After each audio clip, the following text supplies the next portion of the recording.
Electronics, ছড়াও জীবনের রং। দর্শক, স্বাগত জানাচ্ছি নিউজ 24 সকাল 9টার সংবাদে। সঙ্গে আছি আমি লাইবা জান্নাত। শব্দের আরেক নাম, একদম ইউনিক স্ট্রাকচারাল ডিজাইনের কসমিক ডোর। এর ওয়াল থিকনেস ও রিপ থিকনেস বেশি থাকা থেকে 50 বছরেরও বেশি। কসমিক ডোর, নিশ্চিন্তে 50 বছর। খরতাপে পড়ছে দেশ, কবে কমবে গরম? এমন প্রশ্নের উত্তরে আবহাওয়াবিদ ও বিশেষজ্ঞরা বলছেন এ থেকে মুক্তি পেতে অপেক্ষা করতে আরও 1 মাস হতে পারে।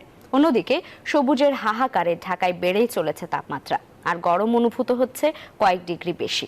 হাসান ওয়ালির প্রতিবেদন। শহর জুড়ে গ্রীষ্মের খরতাপ, কাঠফাটা রোদে হাঁসফাঁস জনজীবনে। একে তো তাপদাহ, সঙ্গে যোগ হয়েছে জলীয় বাষ্পের আধিক্য। বৃষ্টি প্রত্যাশায় ধর্মীয় বিশ্বাস এবং প্রাচীন নানান লোকবিশ্বাসে চলছে প্রার্থনা। 1972 সালের পর 2023 ছিল উষ্ণতম বছর, যেখানে তাপমাত্রা রেকর্ড করা হয় 43 ডিগ্রি পর্যন্ত। চলতি বছর এরই মধ্যে 42.6 ডিগ্রি ছুঁয়েছে তাপমাত্রা। এপ্রিলে 4 বার জারি করা হয়েছে তীব্র তাপপ্রবাহের সতর্কবার্তা। পঞ্চম ধাপের সতর্কতাও এখন সময়ের ব্যাপার মাত্র। গত বছর একটানা 23 দিন ছিল তীব্র তাপপ্রবাহ। আবহাওয়াবিদদের আশঙ্কা এবার ছাড়িয়ে যাবে সেই রেকর্ড। স্বস্তি মিলতে পারে জুনের শুরুর দিক থেকে। সামনে যদি বৃষ্টিপাত না হয়, এই অবস্থাটা অব্যাহত থাকে, তো 43 ডিগ্রি ছুঁয়ে যেতেও পারে। তুলনামূলকভাবে এপ্রিলের চাইতে মে মাসে বৃষ্টিপাতের প্রবণতাটা একটু বাড়ে। তো আমরা আশা করতেছি যে মে মাসে হয়তো বা বৃষ্টিপাতের প্রবণতাটা একটু বাড়বে, তখন হয়তো বা দেখা যাবে যে একটু সহনশীল পর্যায়ে চলে আসবে। দিনে দিনে ঢাকায় তাপমাত্রা বেশি হওয়া নিয়ে চিন্তিত নগর পরিকল্পনাবিদ থেকে শুরু করে নাগরিকরাও। সাধারণত তীব্র তাপপ্রবাহে ঘন বৃক্ষরাজি থাকলে গরম অনুভূত হয় কম। পরিবেশকে ধ্বংস করার তাৎক্ষণিকভাবে বিষয়টি পরীক্ষা করেও দেখালেন এই বিশেষজ্ঞ। তিনি বলছেন, দিনের দিনে ঢাকায় কমেছে সবুজের আওতা। কুলিং যে এলিমেন্টসগুলো আছে এগুলোকে দিনে দিনে ইনঅ্যাক্টিভ করে দিচ্ছি। আবার তাপমাত্রা যেই সব কারণে বৃদ্ধি পায়, ওয়ার্মিং ফ্যাক্টরগুলোকে আমরা কয়েক গুণ মাল্টিপ্লাই করে ট্রিগারিং আপ করে দিচ্ছি। বলা যায় যে এরকম যে গাছপালা যেখানে বেশি থাকবে সেখানে তাপমাত্রা কমে, এটা আমরা সাধারণভাবেই জানি। আবার জলাধার বেশি থাকলে সেখানেও এক ধরনের ঠান্ডা অবস্থা সৃষ্টি হয়। একটি শহরে 20 ভাগ স্থান জুড়ে সবুজ থাকার কথা থাকলেও ঢাকায় এখন তার পরিমাণ নেমে এসেছে অর্ধেকে। হাসান ওয়ালি, নিউজ 24, ঢাকা। এই যে আমার ব্যাংক আরএফএল গ্যাস স্টোভ, এর সায়েন্টিফিক নজল আর ব্রাশ বার্নার তাপকে সমানভাবে ছড়িয়ে খরচ বাঁচায় 25%। আরএফএল গ্যাস স্টোভ নিরাপদ ও গ্যাস সাশ্রয়ী। 304 ফুড গ্রেড স্টেইনলেস স্টিলে তৈরি, যা নিশ্চিত করে জংবিহীন সিঙ্কের আজীবন নিশ্চয়তা। আরএফএল কিচেন সিঙ্ক, স্বাস্থ্যকর কিচেনের চিরস্থায়ী সমাধান। তীব্র গরমে বিদ্যুৎ বিভ্রাটে অতিষ্ঠ নেত্রকোনার মানুষ। সবচেয়ে বেশি বিপাকে গ্রামাঞ্চলের মানুষ। তারা জানান, দিনে মাত্র 2 ঘন্টার মতো বিদ্যুৎ সরবরাহ থাকে। নিয়মিত বিল পরিশোধ করলেও লোডশেডিং না কমায় ক্ষুব্ধ গ্রাহকরা। বিদ্যুৎ বিভাগ জানিয়েছে, কয়েক সপ্তাহের তাপপ্রবাহে চাহিদা অনুযায়ী সরবরাহ কম থাকায় সহসা সমাধান হচ্ছে না। সোহান আহমেদ কাকনের পাঠানো তথ্যছবিতে ডেস্ক রিপোর্ট। কি দিন কি রাত চলছে বিদ্যুতের যাওয়া আসা খেলা। তাই খোলা আকাশের নিচে ভরসা হাত পাখা, রাতে বিকল্প চার্জার লাইট। কয়েক সপ্তাহ ধরে অস্বাভাবিক গরমে নেত্রকোনায় বেড়েছে বিদ্যুতের চাহিদা, কিন্তু সরবরাহ কম থাকায় হচ্ছে লোডশেডিং। বিদ্যুৎ বিভ্রাটে অতিষ্ঠ গ্রাহকরা। বিদ্যুৎ একবারই অতিষ্ঠ করে ফেলতেছে। যে আমরা তো ইলেকট্রিশিয়ান কাজ করি, যে কাজের যে টাকাতে রাখছি, লেবার আর মিস্ত্রি হচ্ছে সারাদিন বসে থেকে কাজ করতে পারে না। সারাদিন 24 ঘন্টার মধ্যে মাত্র 2-3 ঘন্টা বিদ্যুৎ থাকে। গরমের লাগে ঘরে ঘুমাইতে পারি না, থাকতে পারি না। দিব 10 মিনিট 15 মিনিট দিব, দেয় না নেই। পরে জায়গায় 1 ঘন্টা 2 ঘন্টা 3 ঘন্টা লাগে। নেত্রকোনা ও সুনামগঞ্জের 11 উপজেলায় পল্লী বিদ্যুৎ ও পিডিবির গ্রাহক 7 লাখেরও বেশি। শুধুমাত্র নেত্রকোনা পৌর শহরে পিডিবির আওতায় 55,000 গ্রাহক 24 ঘন্টায় 12 থেকে 14 ঘন্টা বিদ্যুৎ পেলেও গ্রামাঞ্চলের অবস্থা একেবারেই নাজুক। নিয়মিত বিল পরিশোধ করেও বিদ্যুৎ না পেয়ে ক্ষোভ জানিয়েছেন স্থানীয়রা।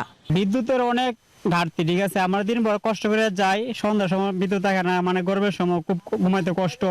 আমার মনে হয় মানুষের অবস্থা খুবই গুরুতর, বিশেষ করে শিশু ও বৃদ্ধরা অসুস্থ হয়ে পড়ছে। জাতীয় গ্রিডে সরবরাহ কম থাকায় চাহিদা অনুযায়ী মিলছে না বিদ্যুৎ, ফলে বিভ্রাট বাড়ছে বলে জানিয়েছে বিদ্যুৎ বিভাগ। আমাদের চাহিদা 24 মেগাওয়াট, তার এগেইনস্টে আমরা পাচ্ছি 13 মেগাওয়াট। আমাদের ফিডার সংখ্যা হচ্ছে 9টা, তার মধ্যে গ্রামে হচ্ছে 8 এবং 9 নম্বর ফিডার গেছে, আর বাকি সব ফিডার শহরের মধ্যে দিয়ে, তবে কিছু কিছু গ্রাম এলাকা আছে। লোডশেডিং তো হচ্ছেই, ইরিগেশন ক্ষতি হচ্ছে না, তারপর আপনাদের কোনো প্রবলেম সমস্যা হচ্ছে আমাদেরকে ফার্স্টে সেই এলাকাগুলো দেখার চেষ্টা করি। এটা জেনারেশন ঘাটতিজনিত কারণে এটা হচ্ছে, এটা উত্তরণ আশা করি হবে, সবাই কাজ করছে। নেত্রকোনা জেলা শহরে পিডিবির 55,000 গ্রাহকের বিদ্যুৎ চাহিদা রয়েছে 24 মেগাওয়াট, পাওয়া যাচ্ছে মাত্র 13 মেগাওয়াট। এছাড়াও পল্লী বিদ্যুৎ সমিতির 6,35,000 গ্রাহকের 130 মেগাওয়াট চাহিদা থাকলেও বিদ্যুৎ মিলছে মাত্র 70 থেকে 75 মেগাওয়াট। Desk report, news 24। নাটোরের সিংড়া, নোয়াখালীর হাতিয়া ও চুয়াডাঙ্গার দামুড়হুদা উপজেলা ছাড়া দেশের আর কোথাও কেন্দ্রের নির্দেশ কানে তোলেননি আওয়ামী লীগের এমপি মন্ত্রীর সন্তান স্বজনরা। দলের সাধারণ সম্পাদক বলছেন, যারা নির্দেশ মানেনি আওয়ামী লীগ সময় মতোই ব্যবস্থা নেবে তাদের বিরুদ্ধে। দ্বাদশ জাতীয় সংসদ নির্বাচনের পর স্থানীয় সরকারের উপজেলা নির্বাচন নিয়ে রাজনীতিতে গরম হাওয়া। তবে সেই উত্তাপ শুধু ক্ষমতাসীনদের ঘরেই। দলের রাজনৈতিক কৌশল মার খাচ্ছে এমপি মন্ত্রীর স্বার্থ রক্ষায়। বারবার সতর্ক করা হলেও সিদ্ধান্ত মানছে না অনেকেই। 495টি উপজেলার মধ্যে প্রথম ধাপে নির্বাচন হচ্ছে 147টিতে। এই ধাপেই 1693 জন প্রার্থী, যেখানে ক্ষমতাসীন দল ছাড়া অন্য দলের প্রার্থীর সংখ্যা হাতে গোনা। দলীয় প্রতীক না দেওয়ার সিদ্ধান্তে উৎসাহ বাড়ে তৃণমূলে। তবে এমপি মন্ত্রীর স্বজন ও সন্তানরা বলছেন, প্রার্থিতা পাওয়ার পর কেন্দ্রের নতুন সিদ্ধান্তে ক্ষতিগ্রস্ত তারাও। নির্বাচন কমিশনের কাছে আমি বৈধ প্রার্থী, এখন জননেত্রী শেখ হাসিনার নির্দেশনাকে আমি শ্রদ্ধা করি, কিন্তু এমপির ভাই হয়েছি, এই কারণে আমি আমার নির্বাচনী রায়কে জলাঞ্জলি দিতে পারি না। দফায় দফায় নির্দেশনা ও বৈঠকের পরও মাত্র 3 জন ছাড়া নির্বাচনের মাঠ ছাড়েননি প্রভাবশালীদের সন্তান স্বজনরা। উষ্মা প্রকাশ করে আওয়ামী লীগ সাধারণ সম্পাদক বলছেন, সময় মতোই নির্দেশনা অমান্যকারীদের বিরুদ্ধে ব্যবস্থা নেওয়া হবে। প্রত্যাহার কেউ কেউ করেছে, কেউ কেউ করেননি। দলীয় নির্দেশনা অমান্য করলে ডিসিপ্লিনারি অ্যাকশন, এই বিষয়টা আমাদের পার্টিতে আছে। সময় মতো এই সিদ্ধান্ত অবশ্যই নেওয়া। ওবায়দুল কাদের বলেন, অনেক দলীয় নেতারা এখনো মন্ত্রী হননি, কেউ কেউ এমপি হননি, ফলে তাদের কর্মকাণ্ডের বিষয়ে দলের এখনো সিদ্ধান্ত নেওয়ার সুযোগ আছে। জয়দেব দাস, নিউজ 24, ঢাকা। সচিবালয় থেকে কেন্দ্রীয় ব্যাংকের দূরত্ব মাত্র 3.25 কিলোমিটার, অথচ 4 বছরেও অর্থ মন্ত্রণালয় থেকে সেখানে পৌঁছায়নি 282টি বহুমুখী পাটজাত পণ্যের তালিকা। এতে সরকার ঘোষিত প্রণোদনা পেতে ভোগান্তিতে পড়ছেন ব্যবসায়ীরা। Bangladesh jute mills association BJM এর 40তম বার্ষিক সভায় এ নিয়ে ক্ষোভ ছাড়েন উদ্যোক্তারা। রুগ্ন এই খাতকে পুনরুজ্জীবিত করতে সরকারের নেওয়া নানা পদক্ষেপের কথা জানান বস্ত্র ও পাট মন্ত্রী জাহাঙ্গীর কবির নানক। স্বাধীনতা পরবর্তী বাংলাদেশের প্রথম অর্থবছর 1972-73 সালে মোট রপ্তানির 92% ছিল পাট ও পাটজাত পণ্য। সোনালী আঁশের সোনালী সেই অতীত এখন অনেকটাই ধূসর। এখন মোট রপ্তানিতে এ খাতের অবদান মাত্র 3%। গেল কয়েক বছর ধরেই পাট ও পাটজাত পণ্যের রপ্তানি আয় ঘুরপাক খাচ্ছে $1 বিলিয়ন। কাঁচা পাটের উপর 2% উৎসে কর, পণ্যে পাটজাত মোড়কের বাধ্যতামূলক ব্যবহার আইন শতভাগ বাস্তবায়ন না হওয়া, ভারতের অ্যান্টি ডাম্পিং কর আরোপ, কৃষিজাত পণ্য ঘোষণার প্রজ্ঞাপন না হওয়া এবং রপ্তানিতে 20% নগদ সহায়তা পেতে জটিলতা, এমন বহু অভিযোগ উঠে আসে BJMA এর বার্ষিক সভায়। আমাদের পক্ষে আপনার মন্ত্রণালয়ের যুগ্ম সচিব বার্গেনিং করবে, আমরা পিছনে থাকবো সৈন্যবাহিনীর মতন। তাই তো হওয়া উচিত। Through ministry or anybody, we are not recognized as a diversified products anywhere.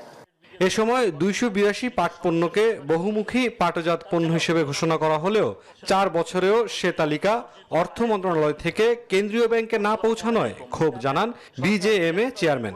6/10/2020 তারিখে গেজেট প্রকাশিত হয় 282 পণ্যের তালিকা। নিরীক্ষা প্রতিষ্ঠানগুলি 282টি বহুমুখী পণ্যের তালিকা না পেয়ে রপ্তানি ডকুমেন্টের উপরে মন গড়া আপত্তি প্রদান করে যাচ্ছে এবং সিভিল অডিট নামে বিভিন্ন মিলে নগদ সহায়তা প্রাপ্তির উপরে কোটি কোটি টাকার আপত্তি প্রদান করছে। এ সময় মন্ত্রী জানান, চাল কলগুলোতে প্লাস্টিক ব্যাগের বদলে পাটের বস্তা ব্যবহার নিশ্চিতকরণ সহ সরকার আরো বেশ কিছু পদক্ষেপ নিচ্ছে পাট শিল্পের উন্নয়নে।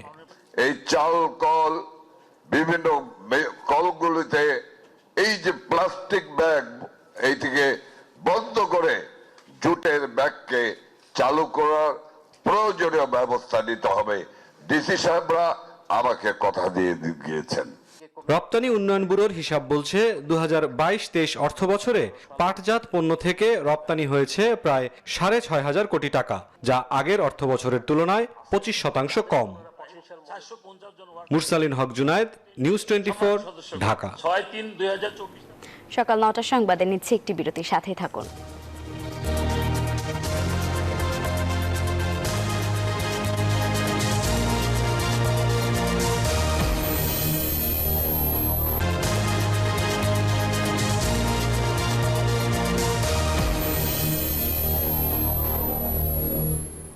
দর্শক স্বাগত আরেকবার সকাল 9টার সংবাদে। দর্শক, আমরা জেনেছি যে চট্টগ্রাম প্রকৌশল বিশ্ববিদ্যালয় চুয়েটে 2 শিক্ষার্থী নিহতের ঘটনায় আন্দোলনে নেমেছে শিক্ষার্থীরা। সেখানে আছেন আমাদের সহকর্মী নয়ন বড়ুয়া জয়। সরাসরি নয়ন বড়ুয়া জয়ের কাছে চলে যাচ্ছি। জয়, বর্তমান কি পরিস্থিতি দেখতে পাচ্ছেন চুয়েটে?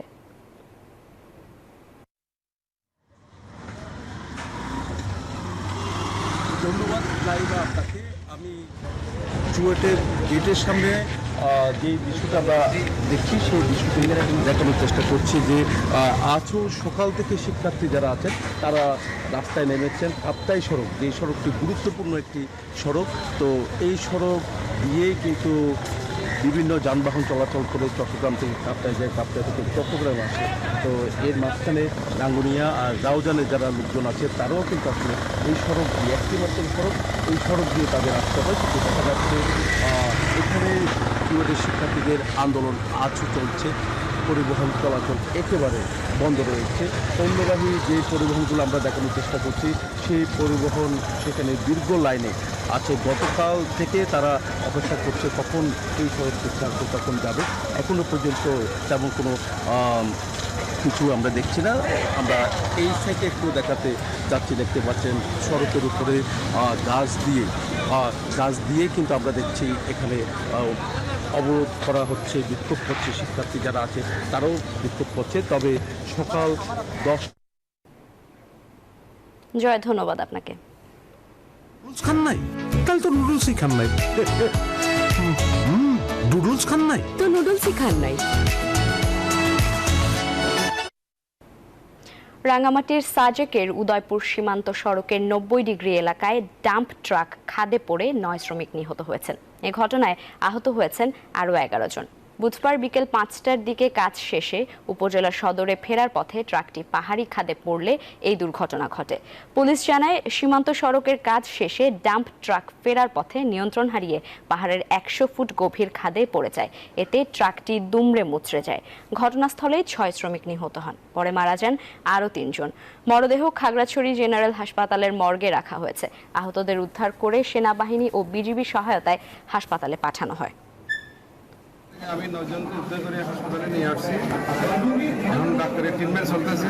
আমরা 5 জনকে ডেড অবস্থায় সদরখানায় রাখি, বাকি 9 জনকে এখানে জহুরুলকে নিয়ে আসছি। বাকি 9 জনের চিকিৎসাধীন আছে।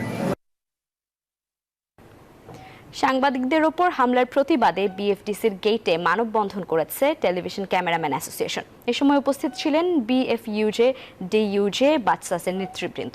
মঙ্গলবার জয় চৌধুরী ও শিবা শানুর নেতৃত্বে সাংবাদিকদের ওপর যে অতর্কিত হামলা করা হয় তার দ্রুত বিচার দাবি করেন উপস্থিত সাংবাদিক নেতারা।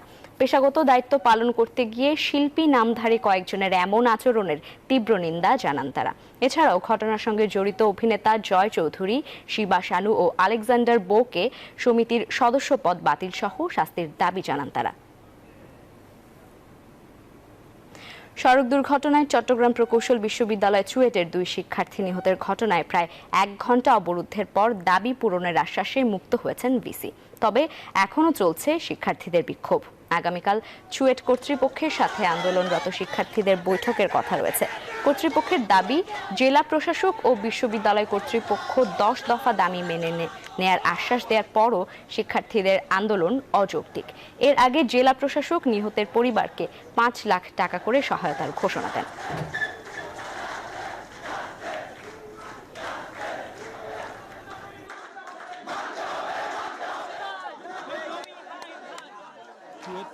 শিক্ষকরা কটক করছেন প্রশাসনিক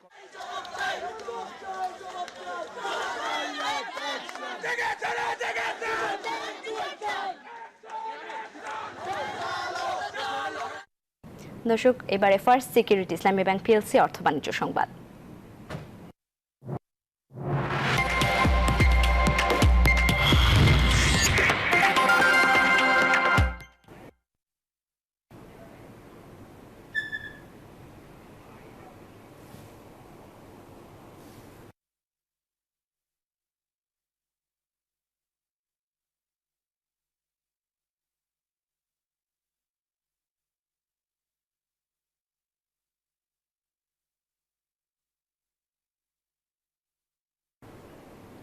দর্শক, এবারে জানাবো আন্তর্জাতিক সংবাদ।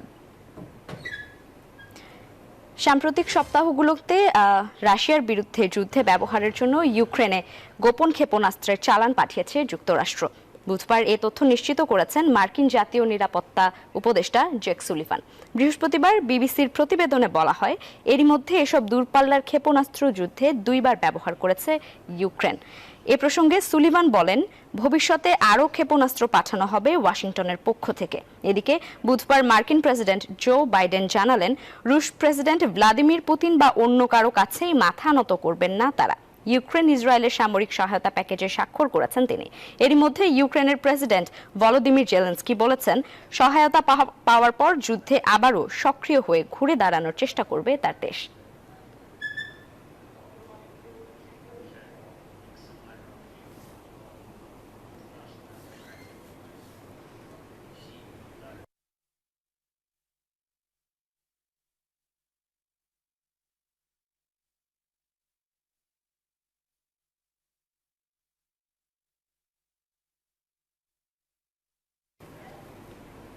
দর্শক, এবার জানাবো ফার্স্ট সিকিউরিটি ইসলাম এবং পিএলসি অর্থ বাণিজ্য সংবাদ। কানাডার বিদ্যুৎ চালিত গাড়ি উৎপাদন বাড়াতে নতুন কারখানা স্থাপন করতে যাচ্ছে জাপানের অটোমোবাইল কোম্পানি হোন্ডা। এই কারখানা নির্মাণে উত্তর আমেরিকার দেশটির সরকারের সঙ্গে চূড়ান্ত পর্যায়ের আলোচনা চলছে। নিক্কেই এশিয়ার প্রতিবেদনে বলা হয়, চুক্তির অধীনে জাপানি গাড়ি নির্মাতা কোম্পানি অটোয়া থেকে ভর্তুকি সহ অন্যান্য আর্থিক সহায়তা পাবে বলেও তথ্য পাওয়া গেছে। এই প্রকল্প বাস্তবায়নে $1646 কোটি ব্যয় হবে, যা কোম্পানিটির অন্যতম বড় বিনিয়োগ। এই কারখানায় অন্তর্ভুক্ত থাকবে ব্যাটারি উৎপাদনও। এর মাধ্যমে হোন্ডা ইভির দ্বিতীয় বৃহত্তম বাজার উত্তর আমেরিকার ভালো অবস্থান তৈরির পাশাপাশি প্রতিযোগিতায় এগিয়ে থাকার বিষয়ে আশা প্রকাশ করেছে। শিগগিরই এই প্রকল্পের বিষয়ে আনুষ্ঠানিক ঘোষণা দেবে তারা। দর্শক, সকাল 9টার সংবাদে নিচ্ছে একটি বিরতির সাথেই থাকুন।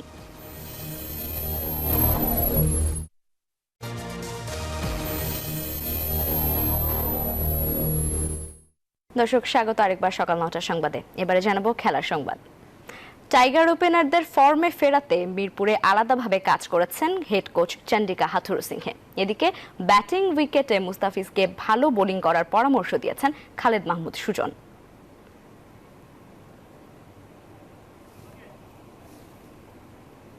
এই ছিল নিউজ 24 সকাল 9টার সংবাদে। আরও সংবাদ ও বিশ্লেষণ জানতে ভিজিট করুন news24bd.tv। ধন্যবাদ।